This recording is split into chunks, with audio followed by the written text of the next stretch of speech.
Praise the Lord. प्रभूच्या नावाला मी धन्यवाद देतो की प्रभूने पुन्हा एकदा ही सुंदरशी वेळ आपल्या परिवारामध्ये दिलेली आहे की या वेळेमध्ये देवबाप्पाचा आपण गौरव करावं, देवबाप्पाच्या नावाला आपण उंच करावं. त्याचे काय आशीर्वाद आहेत आपल्यासाठी आणि तो आज आपल्याला काय वचनातून सांगू इच्छितो या गोष्टी जाणून घेण्यासाठी तो आज आपल्या परिवाराची भेट घेण्यासाठी सेवकाच्या माध्यमातून आलेला आहे. म्हणून देवबाप्पाच्या गौरवासाठी आपण प्रथम प्रार्थना करणार आहोत. त्यानंतर मग आपण पुढच्या गोष्टीला करणार आहोत. सुरुवातीची प्रार्थना करा बंधू. पवित्र पवित्र तो शांती परमेश्वरा जन्मापासून आता सणापर्यंत सांभाळून सांगितलं वेळेस प्रार्थनेचं पुस्तक आमच्या याच्यावर जोडला असे आपल्याला द्यावा. आज तो आमच्या जे सेवक दास पास्टर यांना आणलेलं आहे त्यांच्याद्वारे जे आमचे वचन आमच्याशी सांगणार आहे प्रभू ते वचन आमच्या पावलाकरता देवा आणि मार्गाप्रकाश. प्रभू आतापर्यंत आमचा हा जीवनी प्रवास सुखप्रद केला, सर्व प्रसंगाने आमचं सहाय्य मदत केली, तुझ्यामध्ये तुझ्या वचनामध्ये स्थिर ठेवलं त्यामध्ये जेव्हा प्रभू तो आमचा दुर्ग आहे, तो आमचा गड आहे, आमची सर्व विस्तृती आहे प्रभू. आमचा विश्वास दूर आणि भटकत असं कर. आता जे वचन येणार आहे प्रभू ते आमच्या आश्रत असं लहानशी प्रार्थना आमचं धन्यवाद प्रभू श्रीच्या नावाने मागतो. आमेन. एक गीत गाऊया आज आपण. गीतानंतर मग वाचनाकडे आपण लक्ष देऊया. राहों में काटे अगर हो, रुकना नहीं चलते जाना, यीशु तेरे साथ है, ये तू विश्वास करना, संसार के अंत तक वो तेरे साथ है.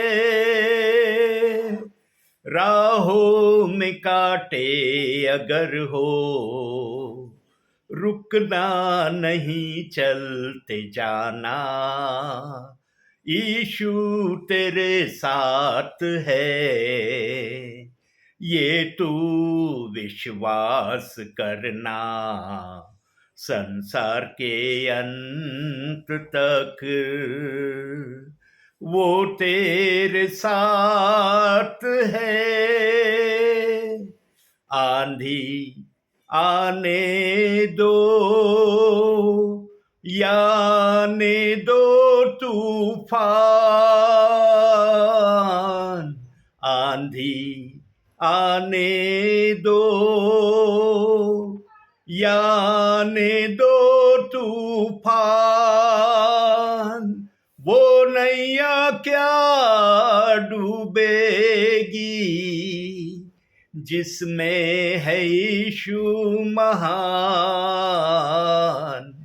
राहों में काटे अगर हो, रुकना नहीं चलते जाना, यीशु तेरे साथ है, ये तू विश्वास करना, संसार के अंत तक वो तेरे साथ है. दुख से भरी है जिंदगी, मुसीबत भरे रास्ते हैं, दुख से भरी है जिंदगी, मुसीबत भरे रास्ते हैं, दुख दूर हो जाएंगे तेरे गर तू यीशु के साथ है. राहों में काटे अगर हो, रुकना नहीं चलते जाना, यीशु तेरे साथ है, ये तू विश्वास करना, संसार के अंत तक वो तेरे साथ है। गर मौत का डर सताए तुझे, सली पर तू गौर कर। गर मौत का डर सताए तुझे, सली पर तू गौर कर। यीशु ने मौत को जीत लिया है, उस पर तू विश्वास कर। राहों में कांटे अगर हो, रुकना नहीं, चलते जाना। यीशु तेरे साथ है, ये तू विश्वास करना, संसार के अंत तक वो तेरे साथ है। Praise the Lord. प्रभूच्या नावाला धन्यवाद असो या गीतासाठी. प्रियांनो, ख्रिस्ताच्या जीवनामध्ये जगत असताना देव बाप्पाने आम्हाला अंधारात ठेवलेलं नाही. देव बाप्पाने विचाराच्या माध्यमातून आपल्या विश्वासणाऱ्यांना सावधान केलंय आणि वचनाच्या माध्यमातूनही विश्वासणाऱ्यांना, सेवकांना देव बाप्पाने जाग केलेला आहे. देव बाप्पाने सर्वप्रथम सांगितलेलं आहे की माझ्या नावामध्ये चालत असताना तुम्हाला क्लेशातून जावं लागणार. देव बाप्पाने सर्वप्रथम आम्हाला ही आज्ञा दिलेली आहे की ख्रिस्ती जीवन जेवढं आनंदाचं तुम्ही समजता, तितकं तकलिफीचं पण आहे, सहन करण्याचं पण आहे, हर प्रकारच्या वेदनांना सामोरं जाण्याचं पण आहे. प्रियांनो, आमच्या देवबाप्पाने आपल्या पवित्र शास्त्रामध्ये कोणालाही अंधारात ठेवलेलं नाही. आणि आमच्या देवबाप्पाची सर्वात मोठा स्वभाव गुण काय आहे माहिती आहे? आमचा देवबाप कधी कोणाला जबरदस्ती नाही करत. तुमची इच्छा असेल करा, तुमची इच्छा नसेल नका करू. आमचा देवबाप सक्ती करणारा पण होऊ शकत होता, पण त्याने एदेन बागेमध्येच आदामावर सक्ती आणलेली नाही. म्हणून आमचा देवबाप सक्ती करणारा नाही, पण विनंती करणारा आहे. आदामाला विनंती केली होती त्या मधल्या झाडाचं फळ खाऊ नको, पण आदामाने ऐकलं नाही. देवबाप आदामाला त्या झाडापाशी जाण्यापासून रोखू शकत होता. त्याला ते फळ खाण्यापासूनही आमचा देवबाप रोखू शकत होता, पण आमच्या देवबापाने मनुष्याला एकच आझादी दिली आणि ती आझादी आजपर्यंत आहे, या क्षणाला सुद्धा आहे. कोणती आझादी? मनुष्याला काय करायचं, काय नाही करायचं हा सर्वस्वी निर्णय मनुष्यावर देवबाप्पाने ठेवला. इथं देवबाप कुठल्याही प्रकारचं जबरदस्ती विश्वासणाऱ्याला करत नाही, सेवकालाही करत नाही. पण जे प्रभूच्या इच्छेप्रमाणे चालण्याची आशा धरतात, अपेक्षेने प्रभूमध्ये वाढण्याची इच्छा प्रगट करतात, ते आशीर्वादित झाल्याशिवाय पण राहत नाही. बघा प्रियांनो, निरनिराळे ख्रिस्ती परिवार आहेत. सर्व परिवारामध्ये एखाद्या परिवारामध्ये जर एखाद्या गोष्टी आहेत, तर तेवढ्याच गोष्टी सगळ्या परिवारामध्ये आज दिसत नाही. काही परिवारामध्ये जादा आहेत, काही परिवारामध्ये कमी आहेत, काही परिवारामध्ये तर त्याच्या खालोखाल आहेत. का अशी परिस्थिती? प्रियांनो, विश्वास तर सर्वांनी ख्रिस्तावरच ठेवलाय. येशू ख्रिस्ताला तारणारा ग्रहण केला, मग परिवाराची जे आशीर्वादाची रेलचेल आहे ती ही 3 टप्प्यामध्ये का ठेवली प्रभूंनी?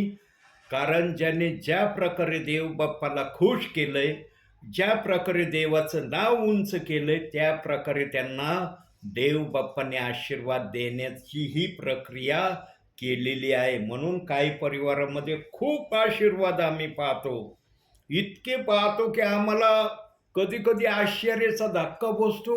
अरे, या ख्रिस्ती परिवारात काय आशीर्वाद आहे.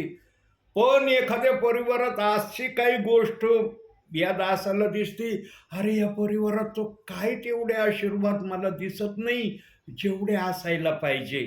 तरी ते ख्रिस्तामध्ये चालत असलेले दिसतात का? कारण देव बाप्पाने एक वायदा केलाय बायबलमध्ये. वाचूया आपण तो वायदा. इब्रिकराचं पत्र 13वा अध्याय 5वं वचन. या वायद्याप्रमाणे देवबाप कोणत्याही विश्वासणाऱ्या बरोबर तसा वागत नाही, जसं वचनात लिहिलंय. तुमची वागणूक द्रव्य लोभाविरहित असावी. जवळ आहे तेवढ्याने तुम्ही चुकत असावे. आणि त्याने स्वतः म्हटले आहे, मी तुला सोडणार नाही व तुला टाकणार नाही. मी तुला सोडणार नाही, तुला टाकणार नाही. आमच्या प्रभूकडे जे पण आले ना प्रियांनो, त्यांना आमच्या प्रभूने स्वीकारलेला आहे. हा ते प्रभूमध्ये जर नीटनेटके नाही चालले तर मग त्यांच्या परिस्थितीवरून कळतं की यांची शारीरिक स्थिती काय आहे आणि आत्मिक स्थिती काय आहे. ज्यांची शारीरिक स्थिती चांगली असते ना प्रियांनो, त्यांची आत्मिक स्थिती पण बहुतांशी प्रकारे चांगलीच असते. काही जण असतात की त्यांची आत्मिक परिस्थिती तशी नसती जशी शारीरिक परिस्थिती असायला पाहिजे. कधी कधी काही जणांच्या परिवारात शारीरिक खूप आशीर्वाद आहेत पण आत्मिक जीवनामध्ये काहीच नाही. काही जण असे पण आहेत की आपल्या घरामध्ये प्रार्थना सुद्धा होऊ देत नाही. प्रियांनो, ते फार दुर्भाग्यप्रियजन आहेत जे आपल्या घरामध्ये प्रार्थना होऊ देत नाही. प्रियांनो, एक वचन आणखी बघू आपण. 1 तिमोथेय 6वा अध्याय 7वं वचन.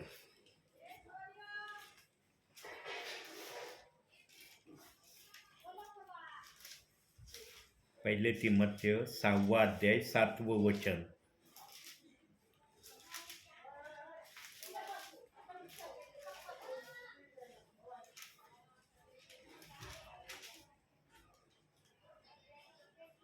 आपण जगात काही आणले नाही आणि आपल्याच्याने त्यातून काही नेवत नाही.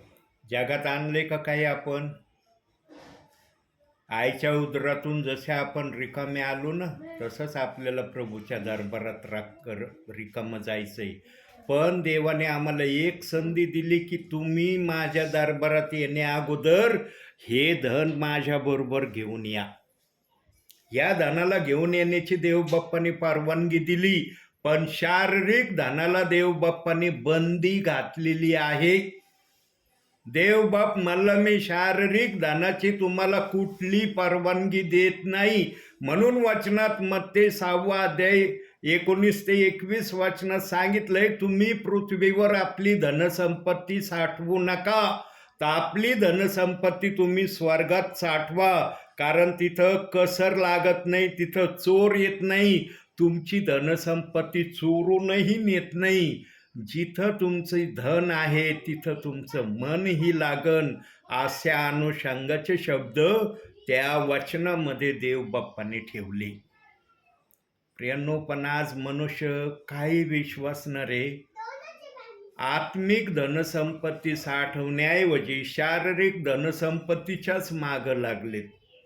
ज्या संपत्तीचा काही उपयोग नाही, ज्या संपत्तीच्या द्वारे मनुष्याचं कोणतं समाधान होणार नाही, त्याच्याच मागं लागलेत. प्रियांनो, देवबाप्पाने वायदा केलाय की ज्या माझ्या विश्वासणाऱ्याने माझ्या नावात एंट्री केली त्याला अन्न वस्त्र निवारा मी दिल्याशिवाय राहणार नाही. प्रियांनो, आकाशातल्या पाखरांना, प्राण्यांना, सगळ्यांना देवबाप दिल्याशिवाय रात्रीची निद्रा घेऊ देत नाही. जर तो प्राण्यांची, पक्ष्यांची काळजी घेतो, आम्ही तर त्याच्या प्रतिरूपाचे, आमची किती काळजी घेईल.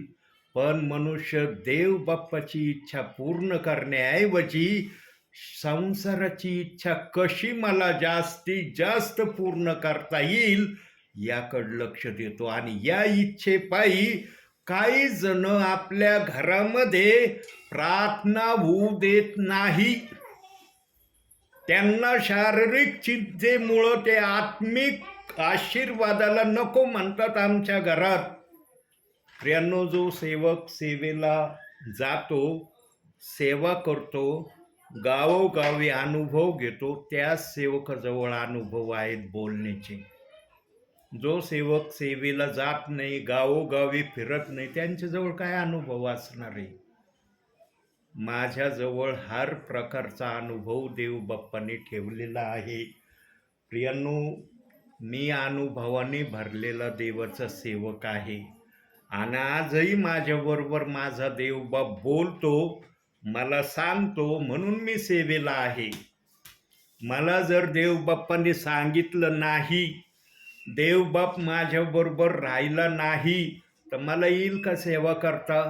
आणि प्रियांनो, एक गोष्ट लक्षात ठेवा तुम्ही, आत्म्याचं वचन आहे ना, आत्म्याचं वचन कोणाला बुद्धीने सांगता येणार नाही. कितीही ज्ञानी असू द्या, किती टॅलेंटेड असू द्या, किती त्यांच्याजवळ अनुभव असू द्या, हर प्रकारची गोष्ट त्यांच्याजवळ असू द्या, आत्म्याचं वचन बुद्धीने कोणाला सांगता येणं शक्य नाही. आणि एखाद्याने जर रेटून याला प्रयत्न करण्याचा प्रयत्न केला, 1 किंवा 2 वाक्याच्या पुढं त्यांना त्या वाचनातून बोलता येणार नाही. प्रियांनो, आत्म्याच्या वाचनाला जर बुद्धी प्रगट करण्याचं सामर्थ्य ठेवू शकते, मग आत्म्याचं काय काम आहे. आत्मा काय काम करणार आहे. आत्म्याजवळ कोणतं सामर्थ्य असणार आहे. प्रियांनो, आत्म्याच्या वाचनासाठी ना आत्माच आमच्या जवळ पाहिजे. आणि आत्मा जर जवळ असला तरच आत्मा आम्हाला सेवेला पाठवणार आहे.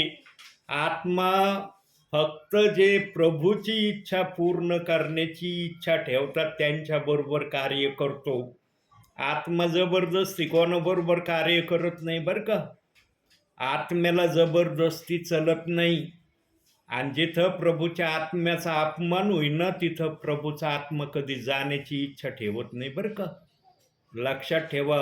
म्हणून जे आत्म्याने भरलेले सेवक असतात ना, ते नेहमी एक वाक्य बोलतात, तुम्ही माझा जेवढा अपमान करायचा ना तेवढा अपमान करा, मी काय आज येऊ दे नाही.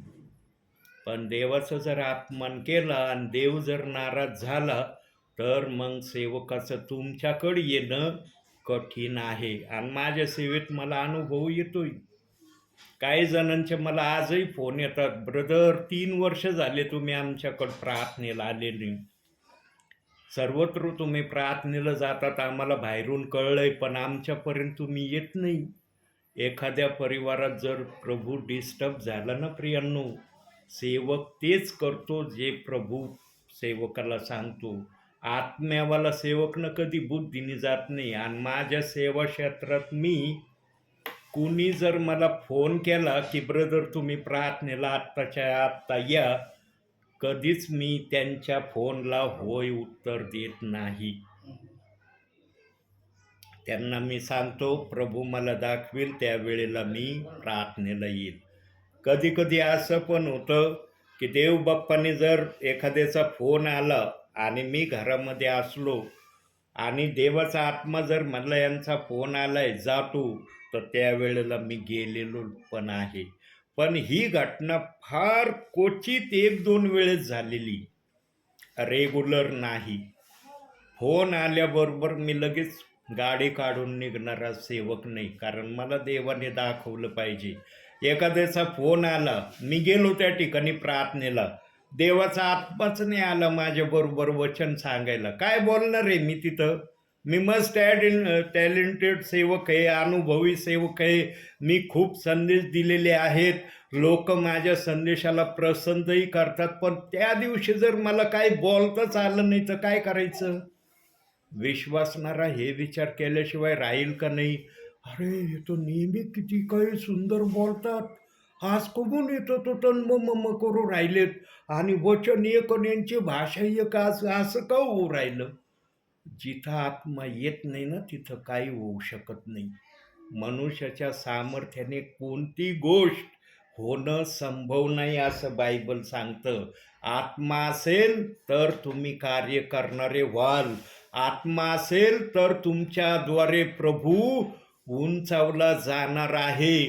प्रभू जर तुमच्या बरोबर नाही ना सेवेमध्ये, तुम्ही कुठलंही कार्य करण्यास समर्थ नाही, हे देव बाप्पाला सांगायचं आहे. म्हणून आणखी एक वचन आपण बघूया. काढूया एक पुस्तक आपण, अनुवादाचं पुस्तक,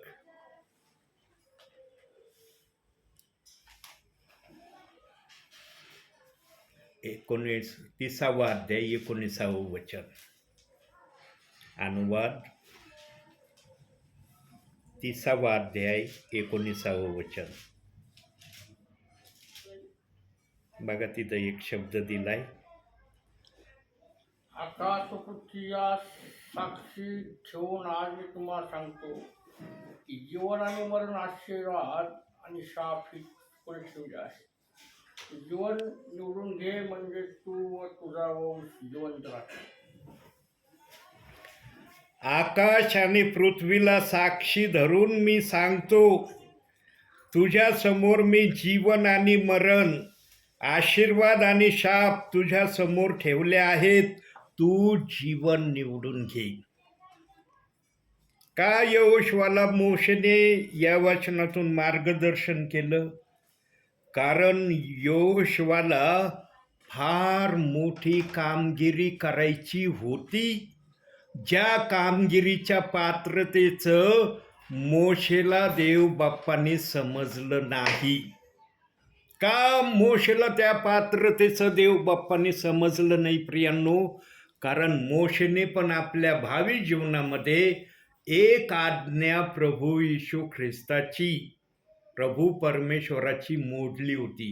कोणती आज्ञा मोडली होती? मरीबा या ठिकाणी मोशेने पण आपलं संतुलन, देवाच्या सांगण्याच्या पलीकडचं संतुलन त्या ठिकाणी व्यक्त केलं. खडकावर एक वेळेस काठी आदळण्याची त्याला आज्ञा होती संकट आल्यावर, पण मनुष्याच्या टेन्शन पायी, मनुष्याच्या रागापायी, मनुष्यांच्या हातात गोटे घेतलेल्याच्या विचारापायी त्याने खडकावर एकदा काठी आदळण्याऐवजी 2दा काठी आदळली. एवढंच एक पाप मोशेच्या भावी कारकिर्दीमध्ये मोशेने केलेलं आहे. याखेरीज मोशेच्या जीवनामध्ये कोणतंही पाप त्याने प्रभू परमेश्वराच्या विरुद्ध केलं नाही, असं त्याच्या नियमशास्त्राच्या ग्रंथामध्ये सांगण्यात आलेलं आहे. आणि या त्याच्या आज्ञाभंगामुळं देव बाप्पाने मोशेला मोठी कामगिरी करण्यापासून अडवलं. त्या मोठ्या कामगिरीपर्यंत मोशेला जाऊ दिलं नाही. पलिष्ठ्यांबरोबर युद्ध करून पलिष्ठ्यांवर विजयी होण्याचं मोशेच्या नावे देव बाप्पाने लिहिलेलं नव्हतं. हे यहोशुवाच्या नावे लिहिलेलं होतं. म्हणून यहोशुवाला सावधान करण्यासाठी मोशे म्हटला, आकाश आणि पृथ्वी याला साक्षी धरून मी तुला सांगतो, मरण आणि जीवन, शाप आणि आशीर्वाद तुझ्या समोर आहेत. यातून तू जीवन निवडून घे. आणि यहोशुवाने मोशेने सांगितल्याप्रमाणे केलं पण प्रियांनो. म्हणून यहोशुवाच्या जीवनामध्ये यहोशुवाने एक मोठा चमत्कार केला. माहित आहे यहोशुवाने कोणता चमत्कार केला? ऐकलं कधी चर्चमध्ये, हाऊस प्रेयरमध्ये कोणत्या सेवकाच्या मुखातून? नाही ऐकला? दाखवतो तुम्हाला बायबलमधून. यहोशुवाचं पुस्तक 10वा अध्याय.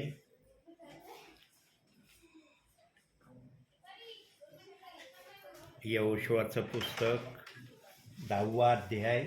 प्रेज द लॉर्ड बाळा.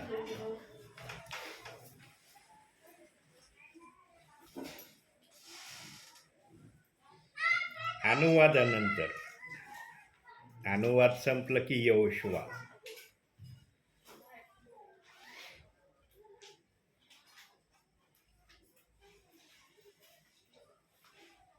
दहावा अध्याय 12-13 वचन वाचा.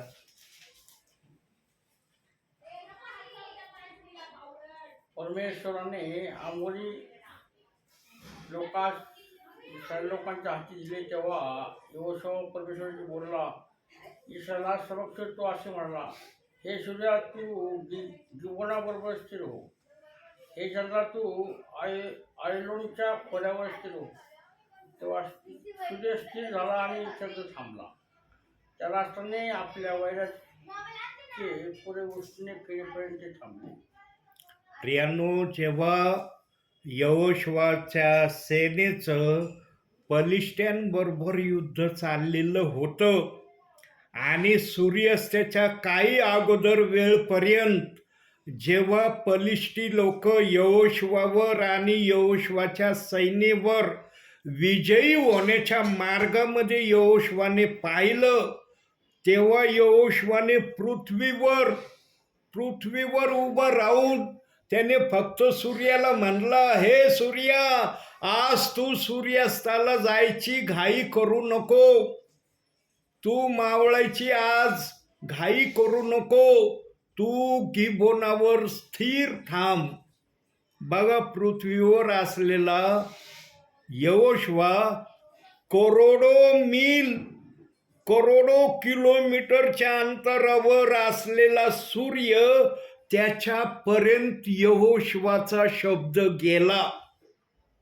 एक साधारण व्यक्तीने पृथ्वीवरून सूर्याकडे पाहून शब्द बोलला, पण सूर्याला ते शब्द ऐकायला गेले आणि सूर्याने यहोशुवा जे बोलला त्याप्रमाणे खाली पुढच्या वचनात दिलेलं पण आहे की सूर्य 24 तास 1 दिवस गिबोनाच्या खोऱ्यामध्ये स्थिर उभं राहिला. आणि जेव्हा पलिष्टी लोकांनी मनात पाहिलं, विचार केला असेल, अरे सूर्यास्ताच्या वेळ होऊन गेली, किती वेळ हा सूर्यास्त चाललाय, कमून सूर्य मावळना. त्या काळामध्ये जर एखाद्या पक्षावर जर वरचढ व्हायला लागलेला असेल आणि सूर्यास्त जर झाला तर तो पक्ष विजयी व्हायचा असं डिक्लेअर करायची त्या काळात प्रथा असेल. म्हणून यहोशुवाच्या सेनेवर पलिष्टी लोकांनी विजयी होऊ नये किंवा पलिष्टी लोक विजयी झाले यहोशुवाच्या सेनेवर, ही प्रक्रिया होऊ नये म्हणून यहोशुवाने सूर्याला सांगितलं, आज तू मावळायची घाई करू नको, सूर्यास्त करण्याकडे तू घाईने जाऊ नको, तर एका जागेवर तू उभा राहा. आणि सूर्य एका जागेवर उभा राहिला. प्रियांनो, त्या काळचे विश्वासणारे, त्या काळचे जे राजे किंवा जे काही संदेष्टे ते जे बोलायचे ना, त्या प्रकारे प्रक्रिया व्हायच्या. त्या प्रक्रिया आजच्या समयातही प्रभू करायला इच्छुक आहे, परंतु आजच्या समयातले प्रियजन देवाच्या इच्छेप्रमाणे करण्याच्या प्रक्रियेमध्ये कमी भरत आहे. आज आम्ही चढ उतारामध्ये का स्वतःला अनुभवतो, सुख आणि दुःख आमच्या जीवनामध्ये आज का आमच्या बरोबर आहे, कारण आम्ही देवाची इच्छा जास्त पूर्ण करण्याऐवजी आम्ही संसाराची इच्छा जास्त पूर्ण करण्याकडे आमचं लक्ष देतो. प्रियांनो, जो प्रभूसाठी वेळ देतो ना, तो व्यक्ती सर्वात आशीर्वादित व्यक्ती आहे प्रभूच्या नजरेत.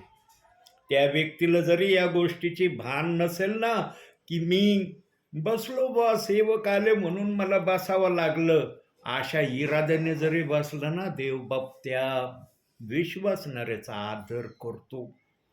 तुमचे विचार काही असू द्या, पण तुम्ही काय करता हे देवबाप समजतो. माझा विश्वासणारा माझ्या सानिध्यात बसला आहे, तो आशीर्वादित झाला पाहिजे. प्रियांनो, देवबाप आपल्या विश्वासणाऱ्यांना हर प्रकारचे आशीर्वाद देतो. कधी कधी ताबडतोब मिळतात, कधी कधी प्रतीक्षेनंतर आशीर्वाद मिळतात, पण जो प्रभूसाठी वेळ देतो त्यांना आशीर्वाद मिळाल्याशिवाय राहत नाही. प्रियांनो, संकटाच्या समयामध्ये प्रभू आम्हाला जे काही संकटातून बाहेर काढतो ना, ते असतात त्यांच्या प्रार्थनेला बसलेलेचे आशीर्वाद. प्रियांनो, देवबाप कधी कोणाचा कर्जदार राहत नाही. ना पैशाने तो कर्जदार राहतो, ना कोणाच्या वेळ देण्याने कर्जदार राहतो. प्रभू हर गोष्टीमध्ये मनुष्याने एक पाऊल उचललं तर आमचा प्रभू 10 पाऊल त्या विश्वासणाऱ्यासाठी उचलण्याची आजही तयारी ठेवतो. पण आज किती जण आत्म्याने आणि खरेपणाने प्रभूच्या सानिध्यामध्ये भयाने बसण्याचा प्रयत्न करतात. प्रियांनो, माझ्या प्रत्ययास आलेला आहे, मी अनुभवलंय या गोष्टीला.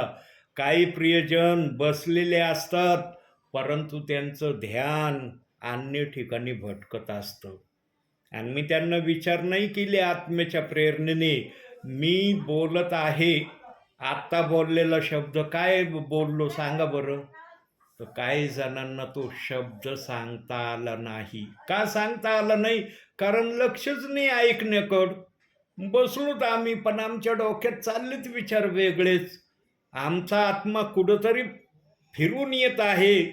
शरीर इथं बसलंय, पण आत्मा कुठंतरी फिरून येत आहे.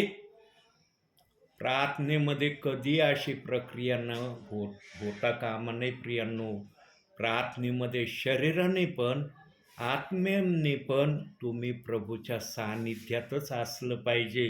प्रभू इतक्या आशेने जर तुम्हाला भेटायला येतो ना सेवकाच्या द्वारे, तर प्रभू काहीतरी देण्याची उम्मीद पण घेऊन येतो. पण कधी कधी विश्वासणारा प्रभूला ज्या गोष्टीने विश्वासणाऱ्यांनी खुश करावं हे अपेक्षा प्रभू करतो ना, विश्वासणारा कधी कधी प्रभूला ती गोष्ट देण्यामध्ये जाणून बुजून मागे पाडण्याचा प्रयत्न करतो. प्रियांनो, जगामध्ये सर्वांना निराश करा, प्रभूला कधी निराश करू नका. प्रभूची कधी अवहेलना करू नका. होतं का माहिती बंधू, मी येणार आहे प्रार्थनेला. केला होता फोन, आला होता माझा फोन की मी येऊ राहिलो तुमच्याकडं. माझा प्रभू ज्यांना भेटण्याची इच्छा धरतो ना, तिथंच मी जातो. इथून थोड्या अंतरावर एक प्रार्थनेचं ठिकाण आहे माझं. इतका आदर सन्मान करणारा तो परिवार आहे ना माझा. मला तर ते म्हणले, तुम्ही रोज जरी आमच्या घरी प्रार्थनेला आले ना ब्रदर, आम्ही कंटाळणार नाही, आणि तुम्ही यावा आमच्याकडं रोज प्रार्थनेला. मला तुमच्याकडं रोज प्रार्थनेला आल्यावर बाकीच्या ठिकाणी काय करायचं? बाकीचे जे माझे विश्वासणारे परिवार आहेत त्यांचं काय म्हणलं? रोज तुमच्याच इथं जर मी आलो तर बाकी ठिकाणी. म्हणून ते म्हणले, ब्रदर तुम्हाला जेव्हा पण तुमची इच्छा होईल त्यावेळेला आमच्या घरी या, आम्ही कंटाळणार नाही. प्रियांनो, ज्यांना आत्म्याचा आशीर्वाद हवा असतो ना, तेच असे उद्गार बोलतात. पण माझ्या सेवा क्षेत्रामध्ये मी स्वतः अनुभवलंय काही विश्वासणाऱ्या परिवारामध्ये, की काही विश्वासणाऱ्या परिवारांना प्रार्थनेचा कंटाळा यायला लागलेला आहे. प्रार्थनेला कंटाळा येण्याचा प्रयत्न म्हणजे काय माहिती का प्रियांनो? कशाची घंटा, कशाची सिग्नल आहे माहिती आहे? आत्मिक जीवनामध्ये त्यांना आशीर्वाद नको आहे. आत्मिक जीवनामधल्या आशीर्वादाला ते वंचित होण्याची ते प्रक्रिया सुरू करण्याची त्यांनी प्रक्रिया सुरू केली. हे त्याचं प्रमाण आहे. आणि हे त्यालाच समजतं जो आत्म्याने सेवा करण्याची प्रभूच्या इच्छेने प्रेरणा धरतो. म्हणून प्रियांनो, जीवनामध्ये कधी प्रार्थनेचा कंटाळा करू नका. कोणीही, सिस्टर येऊ, ब्रदर येऊ, सेवक येऊ, कुणी पण प्रार्थनेला आलं ना, समजून घ्यायचं तुमच्या घरी प्रभू आलाय. प्रभूला तुमच्या घराची भेट घ्यायची इच्छा झाली. कुणी फोन करून येत नाही. फोन करून येणारे फार थोडे जण असतात प्रियांनो. काही जण बिना फोनचेच प्रार्थनेला जातात. बिना फोनचे प्रार्थनेला जे येतात ना प्रियांनो, ते विशेष करून प्रभूच्या आत्म्याच्या प्रेरणेने आलेले प्रियजन असतात. याचा अर्थ असा नाही की फोन करून आलेले प्रियजन आत्म्याच्या प्रेरणेने आलेले नाही. फोन करून आलेले पण प्रियजन आत्म्याच्या प्रेरणेनेच आलेले आहेत. पण न फोन करून येणारे त्यापेक्षा अधिक आत्म्याच्या प्रेरणेने आलेले आहेत, हे ते प्रमाण आहे. आणि या प्रमाणावरच मी आजपर्यंत प्रभूची सेवा करत आहे. ट्रिनिटीमध्ये असताना पण मी अशीच सेवा करत होतो प्रियांनो. कधी कोणाला फोन नव्हतो करत मी. प्रभूने दाखवलं लगेच निघायचो. पण त्यावेळेला माझे इतके परिवार, इतके गावं असायचे की मला मोजता येत नव्हते. तितके गावं आजच्या समयाला माझ्याजवळ नाही. पण इतके कमी पण नाहीत माझ्याजवळ गावं किंवा परिवार की मी त्या ठिकाणी जाऊ शकत नाही. हर ठिकाणी माझे 1-2 परिवार तर देवबाप्पाने कायम ठेवलेले आहेत. तुमच्या या भागामध्ये 4 परिवार आहेत माझे. 4 परिवारांमध्ये मी या तुमच्या भागामध्ये प्रार्थनेला जातो. देवबाप्पाने मला कमी असं केलेलंच नाही. हर ठिकाणी विश्वासणारे दिलेले आहेत. पण माझा देव, ज्यांचा विश्वास मजबूत आहे, ज्यांना आत्म्याची भूक लागली, तिथंच माझा देव मला सेवेला पाठवतो. आणि मी माझ्या देवाचा शब्द कधीही मोडत नाही. मी माझ्या देवाला कधी दुखवित नाही. म्हणून आजपर्यंत मी प्रभूच्या सेवेमध्ये सेवा करत आहे. म्हणून प्रियांनो, शेवटी तुम्हाला पण एवढंच मी प्रभूमध्ये सांगतो आणि या ठिकाणी थांबतो. देवाच्या कार्याला कधी जीवनामध्ये कंटाळा करू नका. देवाच्या कार्यासाठी ना सगळे कामं शून्य समजा. देवाचं कार्य श्रेष्ठ. अशा अनुषंगाने आपल्या ख्रिस्ती जीवनाला जर तुम्ही वळण लावताना प्रियांनो, तुमच्या संसार यात्रेमध्ये कधीच तुम्हाला अडचण येणार नाही. जे तुम्ही आत्ता बोलले ना की आमच्या काही प्रार्थना ऐकल्या जात नाही, याचं उत्तर तुमच्या बोलण्याच्या अगोदर देवबाप तुम्हाला द्यायला सुरुवात करेल. आणि कधी तुम्ही हे उद्गार मुखामध्ये देवबाप ठेवूच देणार नाही की आमच्या काही प्रार्थना प्रभू ऐकत नाही. हे शब्द गायब होतील तुमच्या मुखातून. तुम्ही कृतीने करून दाखवा. प्रभू पण कृतीनेच तुम्हाला या गोष्टीचा अनुभव देईन. ज्या कल्पना तुम्ही केलेल्या नसतील ना, त्या कल्पनेच्या पलीकडे देवबाप तुम्हाला आशीर्वाद देईन. जे तुमच्या ध्यानामनातही कधी आणलं नसन तुम्ही की हा आशीर्वाद देवबाप मला देईल, तो आशीर्वाद तुम्ही अनुभवता. प्रियांनो, काही सेवकांची सेवकाई मी अनुभवलेली. असे काही सेवक मी माझ्या जीवनामध्ये पाहिले प्रियांनो, आणि आजही पाहत आहे. ज्या सेवकाने नम्रतेने सेवा केली, करत आहेत, ते सेवक आजही सेवेमध्ये आहेत. हे मी माझ्या डोळ्याने आज पण पाहतोय.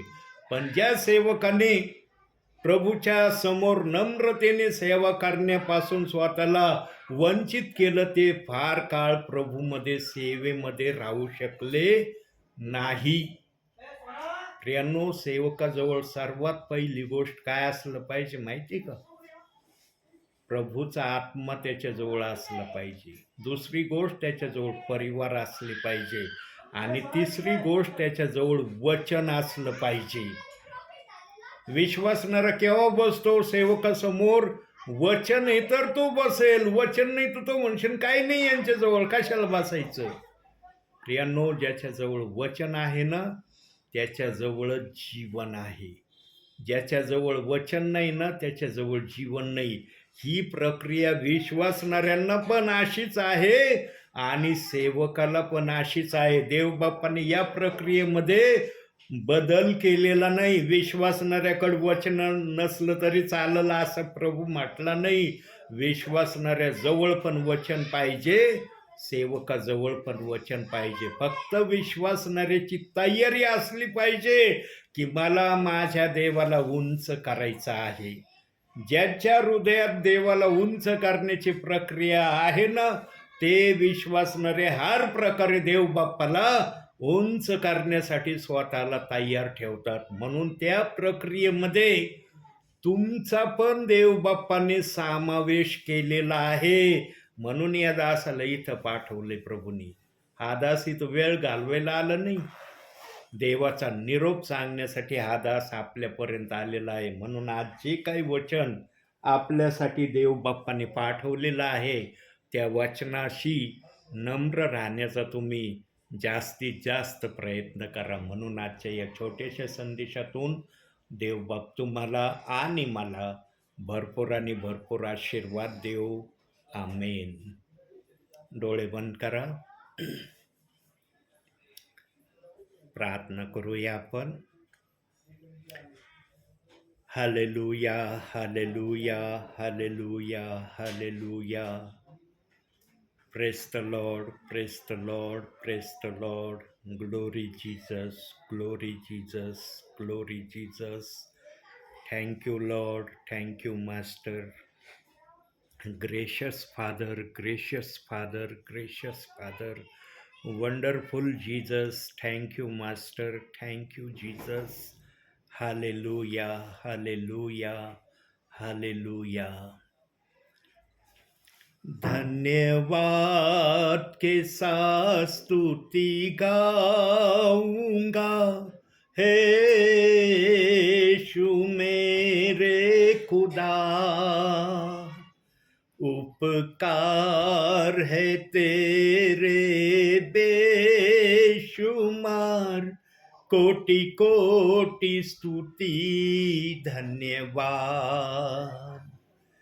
धन्यवाद के साथ स्तुति गाऊंगा, हे यीशु मेरे खुदा, उपकार है तेरे बेशुमार, कोटि कोटि स्तुति धन्यवाद। योग्यता से बढ़ के दिया है अपनी दया से तूने मुझे, योग्यता से बढ़ के दिया है अपनी दया से तूने मुझे, मांगने से ज्यादा मिला मुझे, आभारी हूँ प्रभु मैं, मांगने से ज्यादा मिला मुझे, आभारी हूँ प्रभु मैं। धन्यवाद के साथ स्तुति गाऊंगा, हे यीशु मेरे खुदा, उपकार है तेरे बेशुमार, कोटि कोटि स्तुति धन्यवाद, कोटि कोटि स्तुति धन्यवाद, कोटि कोटि स्तुति धन्यवाद। आजचे शेवटची प्रार्थना पण बंधूच करतील.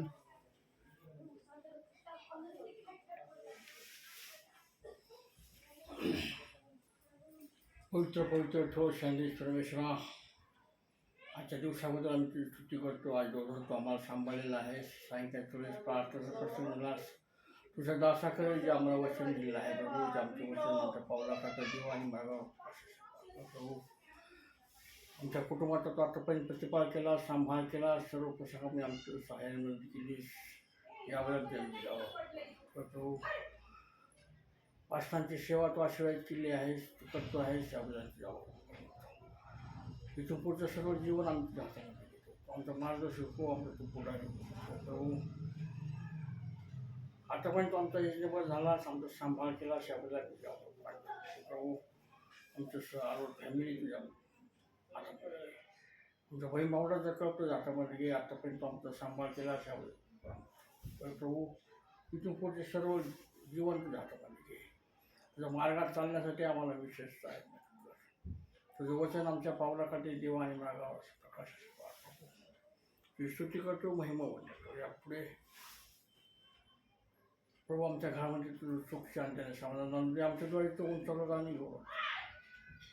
पुढचे सर्व आमचं स्वाधीन होतं. प्रभू आमचं माणूस लहानशी प्रार्थना आमचं धन्यवाद प्रभू श्रीकृष्णाच्या नावाने मागतो. आमेन.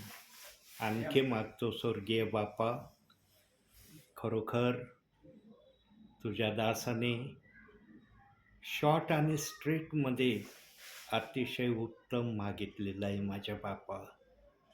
कोणत्याही प्रकारची लालसा, कोणत्याही प्रकारचा मोह त्यांच्या प्रार्थनेमध्ये तुला दिसलेला नाही माझ्या बापा.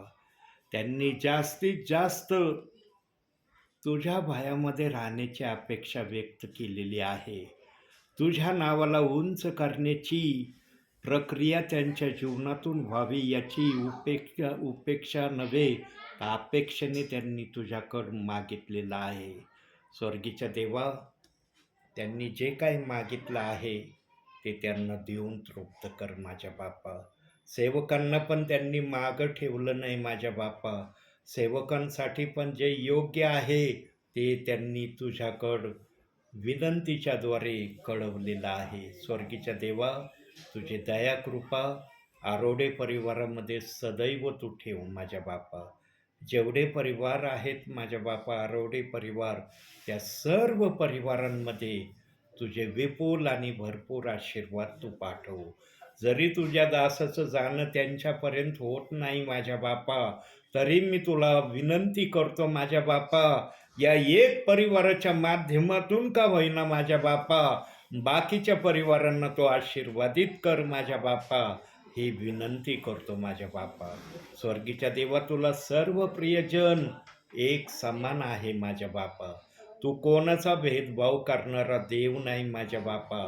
तू सर्वांना स्वर्गात येण्याचं जे आमंत्रण दिलेलं आहे त्या आमंत्रणाप्रत सर्वांनी योग्य असं बनावं यासाठी तर सेवकांना आज तू सेवेसाठी पाठवित आहे. स्वर्गीच्या देवा, तुझी कृपा आणि दया सर्व आरोडे परिवारामध्ये तू ठेव, एवढीच मी तुला विनंती आणि प्रार्थना करतो. या परिवारात तू उतरून आलेला आहे माझ्या बापा. या परिवारासाठी विशेष आणि विशेष तुला आणखी मागतो माझ्या बापा. प्रभूची शांती या जागेत राहू दे माझ्या बापा. या घरातल्या तेला मिठापिठाला आणि सर्व वस्तूंना सदैव तू आशीर्वादित कर माझ्या बापा. या परिवारातले सर्व लहान थोर प्रियजन सदैव तुझ्या कृपेच्या हातात राहू दे माझ्या बापा. त्या दुष्ट सैतानाची वाईट नजर या परिवारावर पडू देऊ नको अशी मी तुला विनंती करतो. त्या दुष्टापासून या प्रियजनांचं तू अतिशय दूर असं संरक्षण करीत राहा माझ्या बापा. आणि या परिवाराच्या द्वारे तू सतत आणि सतत उंचावला गौरविला जा अशी मी तुला विनंती करतो. आज आपल्या दासाला आत्म्याच्या प्रेरणेने या ठिकाणी येऊन वचन सेवा आणि प्रार्थना दोही सेवा करण्याची संधी तू दिली, यासाठी धन्यवाद. मान सन्मान गौरव सर्व माझ्या बापा मी तुला देतो. धन्यतारणारा प्रभू येशू ख्रिस्त याच्या प्रिय आणि गोड नावानं मागतो म्हणून तो ऐक माझ्या बापा. आमेन. हे आमच्या स्वर्गातील बापा, तुझे नाम पैसे मानले जाओ, तुझे राज्य हो, जसे स्वर्गात जसे तुझ्या इच्छेप्रमाणे हो. आमची रोज सेवा कर आज आम्हाला, आणि जसे आमच्या तसे आमच्या आणि मास पैसे प्रमाणे मास वाईटापासून कारण की राज्य सामर्थ्याने ही सर्व काळ आहे. आमेन. प्रभु यीशु रक्त की जय. प्रभु यीशु रक्त की जय. प्रभु यीशु रक्ताचा जय जयकार असो. आमेन.